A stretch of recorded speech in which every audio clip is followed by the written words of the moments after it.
Hello everyone, I am Mrs Premal. बघा, आपल्या मुलांचा अभ्यासामध्ये इंटरेस्ट कमी असण्यामागे काय काय कारणं असू शकतात याचा विचार केला आहे का?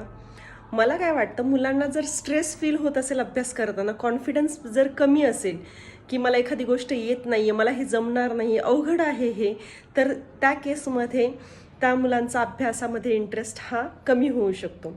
दुसरं रिझन काय असू शकतं की आपण कंटिन्युअस मुलांना कम्पेअर करतो कोणाशी, त्यांच्या मित्रांशी, मैत्रिणींशी. हा 4-4 तास अभ्यास करतोय, तुझा 1 तासामध्ये अभ्यास कसं काय होऊ शकतो? ह्याला 90% पडतायत, तुला तर 70च पडतायत. हे आपण कंटिन्युअस काही ना काही मुलांना कम्पेअर करतोय कोणाशी ना कोणाशी. तर हे एक रिझन असू शकतं.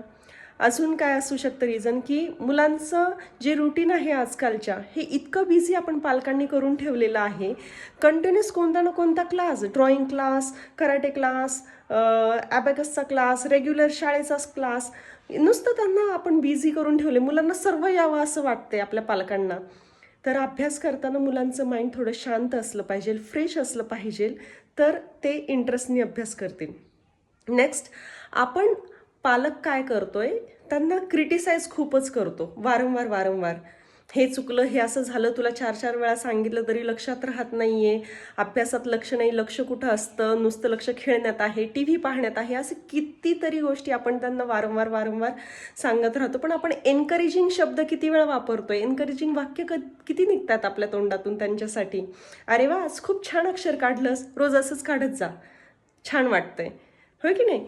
आज छान अभ्यास केला, टीचर तुझं कौतुक करत होत्या, नाही का? ह्या पद्धतीने जर आपण त्यांना काहीतरी एनकरेजिंग जर कंटिन्युअस बोलत राहिलो, आज नाही जमलं का, ठीक आहे, एखादं समजा सॉल्व्ह करताय, नाही जमत आहे, ठीक आहे, याची जर तू वारंवार प्रॅक्टिस केली तर नक्कीच तुला जमेल.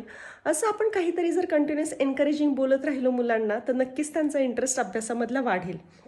ठीक आहे. अभ्यास हा एन्जॉयबल ॲक्टिव्हिटी असली पाहिजे. मुलांना सांगावं लागतं का टी व्ही बघ, खेळायला जा, हे नाही सांगावं लागत. अभ्यास कर हे का सांगावं लागतंय?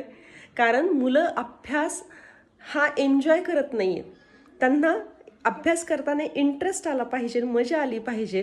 हे कसं करता येईल हे पाहणं आपलं काम आहे, पॅरेंट्सचं कर्तव्य आहे. ठीक आहे.